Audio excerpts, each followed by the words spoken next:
Bienvenidos a todos a un nuevo episodio de nuestros encuentros con personalidades de la cardiología internacional. Yo soy el doctor Miguel Tibaldi, encargado del servicio de cardiología del Sanatorio Allende del Cerro, y hoy acompañado con el doctor Eduardo Moreira, quien es jefe de cardiología del sanatorio, y tenemos el gran honor de presentar a un verdadero maestro de la cardiología y amigo personal, el doctor Roberto Lang. El doctor Lang es profesor de medicina y radiología y director del Laboratorio de Imágenes Cardíacas No Invasivas de la sección de cardiología del Heart and Vascular Center de la Universidad de Medicina de Chicago. Es actual presidente del National Board of Echocardiography y past president de la American Society of Echo. Pero además, y sin temor a exagerar en lo más mínimos, estamos en presencia del padre de la ecografía 3D y pionero de muchos avances en imágenes en cardiología, y lo hemos convocado justamente por eso hoy, para que conversemos del actualísimo y controversial tema de la inteligencia artificial. Hola Roberto, realmente es un placer contar contigo y agradecidos por esta deferencia. Y sin prolongar un poco esto, vamos a ir a la primera pregunta, que es ¿cómo es el impacto de la inteligencia artificial en la medicina en general y en la cardiología en particular? Bueno, primero, muchas gracias por vuestra gentil invitación. Es un placer charlar sobre este tema que es probablemente el tema más importante que vamos a ver en la cardiología por los próximos 10 a 20 años. Yo pienso que todo está en un comienzo, pero pienso que todo el mundo se está empezando a dar cuenta de que va a haber un impacto tremendo, digamos. Yo puedo dar más una opinión acerca del impacto en las imágenes. Para saber lo que pasa en la cardiología en general es más complicado. Pero pienso que cuando pensás sobre las imágenes es como si fuera un pequeño microcosmos de lo que está pasando en general. Bien, quería hacer. Eh, Doctor, ¿usted cree que la comunidad cardiológica y médica está preparada en este momento? ¿Cómo se va, cómo lo va a enfrentar al avance que tiene toda esta inteligencia artificial? Bueno, esa es una buena pregunta. Inclusive ahora que voy a ir al meeting de ustedes en Rosario, tengo que dar una charla sobre esto y preparé justamente una diapositiva para tratar de contestar lo que usted está preguntando. Y esencialmente, digamos, para dar una cosa general, yo diría de que la inteligencia artificial va a ser un impacto en todos los aspectos de las imágenes, en cómo se adquieren las imágenes, cómo con la inteligencia artificial vamos a mejorar la calidad de las imágenes. Después vamos a poder hacer lo que en inglés se llama segmentation, de ordenar las imágenes de acuerdo de dónde son adquiridas. Luego lo que está pasando en Estados Unidos en todos lados es la utilización de la inteligencia artificial para hacer la cuantificación de los estudios. Y lo otro que es algo que estamos trabajando mucho nosotros ahora es en la identificación de enfermedades. Después, si se da la oportunidad, les voy a decir que ya hay un programa de inteligencia artificial de la FDA que permite utilizar la inteligencia artificial para hacer el diagnóstico de insuficiencia cardíaca con fracción de eyección preservada. O sea que eso es todo muy interesante, pero para responder a su pregunta, digamos, yo digo esto y yo pienso que mucha gente se enoja o lo mira con reojo. Digo, la forma en que vamos a tener que entrenar a los médicos jóvenes va a cambiar en forma substancial. Digamos, yo me acuerdo cómo nos entrenábamos nosotros, por lo menos en la Facultad de Buenos Aires, enseñar semiología, hacer la percusión, era casi como hacer una cirugía de cerebro abierto, ¿no? Poner la pañoleta y todo. todo lo que la forma de enseñar tiene que cambiar. Y a los médicos jóvenes tienen que aprender muchísima más matemática, muchísima más estadística para poder comprender qué es lo que se viene.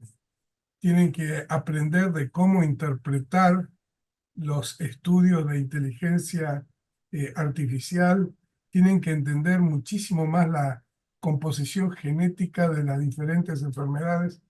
Es decir, para contestar su pregunta es, todo va a tener que lentamente cambiar, porque esto de la inteligencia artificial va a cambiar en forma rotunda, nos guste o no nos guste. Esto va a pasar.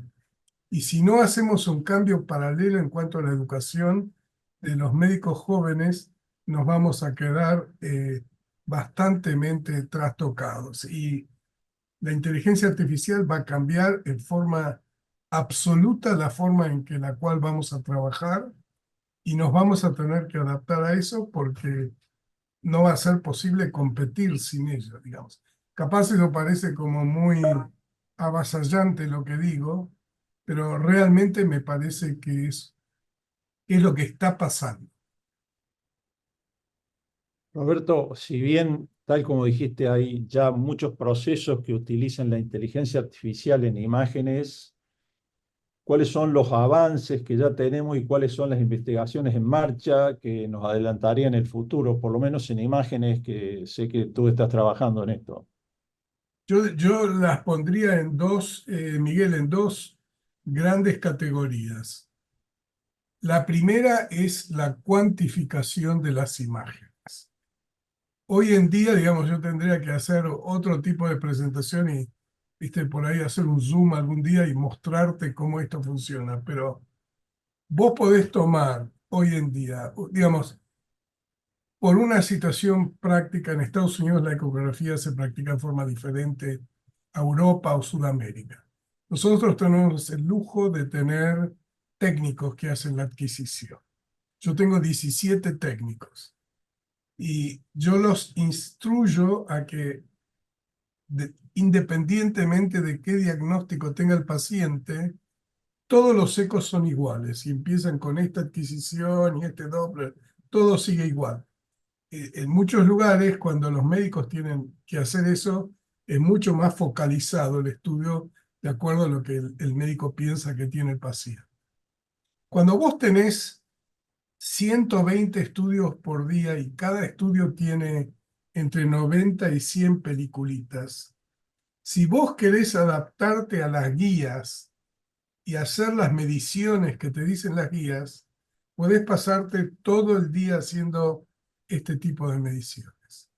Hoy existe software, hay un software que es espectacular, que es originario de Singapur, donde vos, una vez que el técnico termina el estudio, cuando llega a mi computadora para ser analizado, ya está completamente analizado con todos los parámetros que se te puedan ocurrir. No solo que está analizado, sino que también está organizado el reporte. Y vos tenés la opción de cambiar cualquier cosa, no es como que lo que dice ya está. O sea que la cuantificación tiene muchísimas ventajas. La primera ventaja es que te disminuye la variabilidad de los estudios, se te hace más posible seguir un estudio de un paciente oncológico, seguirlo con el strain o lo que quieras. Y después, las mediciones entre observadores disminuyen muchísimo porque la máquina lo hace siempre de una misma manera. Y disminuye también la posibilidad de que vos lo haces en forma correcta, porque los médicos, como están tan cortos de tiempo, siempre tratan de hacer las cosas más. No van a hacer una fracción de eyección biplana, porque eso toma demasiado tiempo. La aurícula la van a ver con el ojo y van a decir si está, pero no le van a hacer los cálculos, etcétera, etcétera, etcétera. O sea que eso ya es una revolución muy importante. Y la segunda, que a mí me parece todavía más interesante, es que hoy en día hay varias compañías están desarrollando programas en los cuales vos haces un eco y solo utilizando el four-chamber view, el eje de 4 cámaras, de manera que uno no sabe que estas computadoras han sido entrenadas, o sea, que no sabemos qué es lo que hacen, te hacen ya el diagnóstico de enfermedades. Y la primera que ya está aprobada, es decir, yo leo un estudio y uso ese programa, a mí el gobierno me paga por eso. Es decir, que ya está, esto es un estudio hecho por Oxford y por la Clínica Mayo para hacer la fracción de eyección, insuficiencia cardíaca con fracción de eyección preservada. Y nosotros ahora estamos terminando con esta misma compañía un estudio para hacer el diagnóstico de amiloidosis y de los diferentes tipos de amiloidosis. El estudio que ya está siendo presentada en la FDA. Y lo que yo me imagino que es lo que va a pasar en los próximos años es que va a haber todo un cadre de enfermedades que la computadora va a hacer un diagnóstico.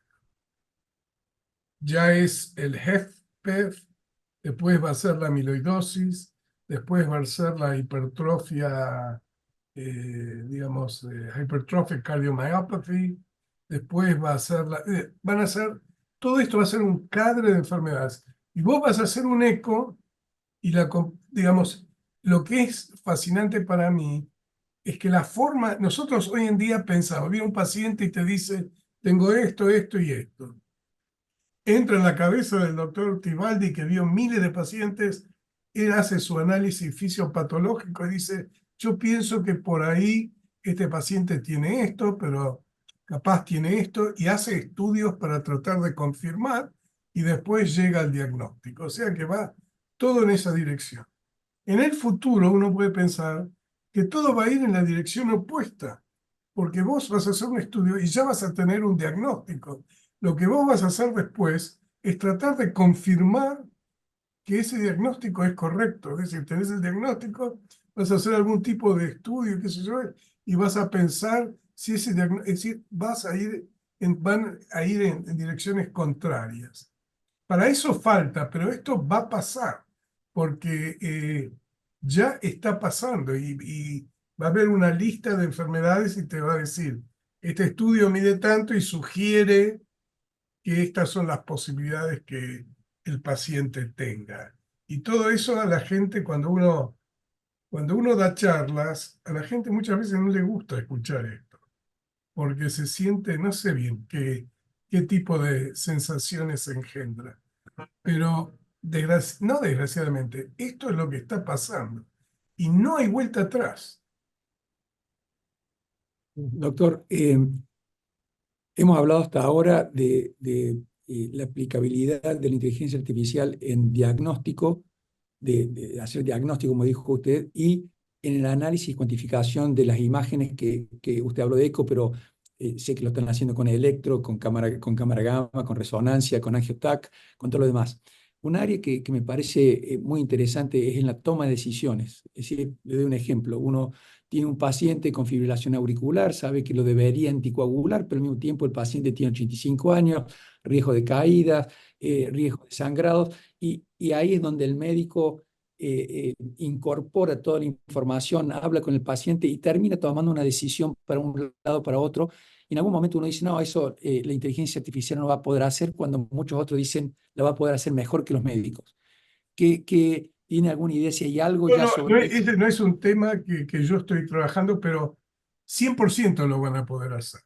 Y te va a dar una opinión que vos la podés aceptar o no, pero que va a estar basada en cosas ciertas. Lo otro que mencionaste que es impresionante, que es algo que es el electrocardiograma. En el electrocardiograma hay tanta información que porque uno mira el electro y empieza a medir qué sé yo, las cosas. Los argentinos les encantan, son extraordinarios en el electro, saben definir cada cosita y medir y qué sé yo.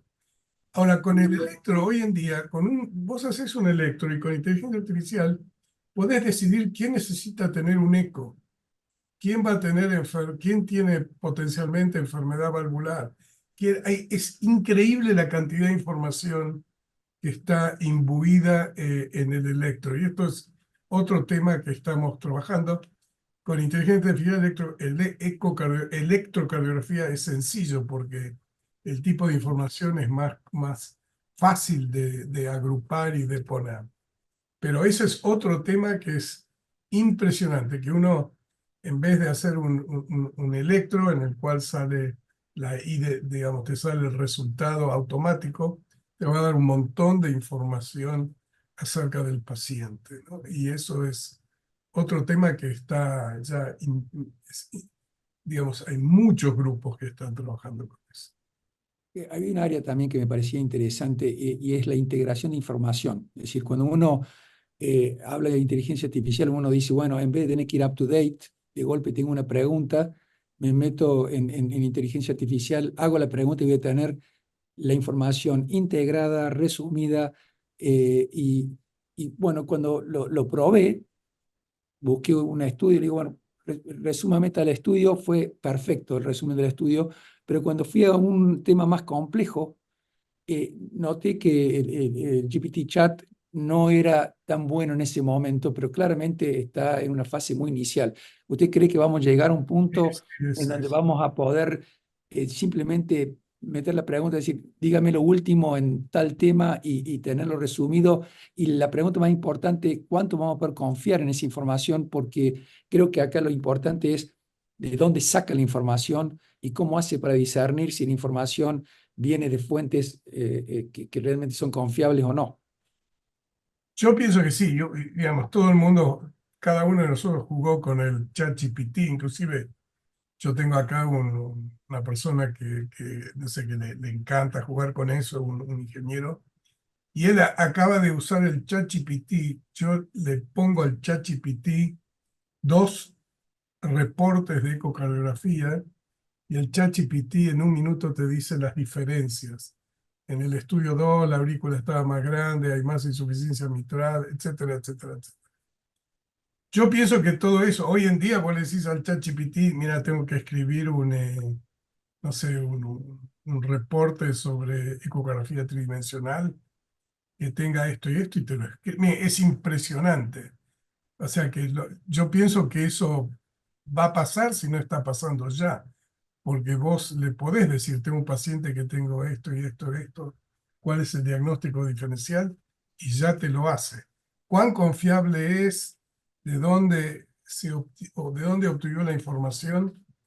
Todo eso es ya más complejo de saber, ¿no es cierto? Porque estos la información va mejorándose cada vez. No sé, es muy complejo todo esto. Yo estoy muy involucrado y Miguel también estaba en su momento en hacer exámenes de ecocardiografía, digamos. Y ahí también hay todo un tema, ¿no es cierto?, de cómo yo podría crear un examen de ecocardiografía utilizando ChatGPT, digamos. Quiero que me hagas una pregunta de ecografía, de cómo se calcula, qué sé yo, el gasto cardíaco, no sé lo que se te ocurra. Y esto te hace preguntas, pero esto no es, no sé, es toda la forma de pensar que tenemos nosotros en cuanto a la medicina, de alguna manera va a cambiar con respecto a esto, ¿no es cierto? ¿Cómo se va a todo, digamos, nosotros acá en Estados Unidos, los médicos pierden 40-50% del tiempo teniendo que escribir en el récord, digamos, digital, para que todo esté. Y eso también va a pasar en forma. Hoy en día hay programas de inteligencia artificial que escuchan la conversación y te escriben. No sé, es como increíble todo lo que está pasando. Roberto, tal como nos venís contando hasta ahora, hemos llegado, creo, los médicos a un punto de no retorno. Esto está y va a pasar y está pasando. La pregunta es si la comunidad de pacientes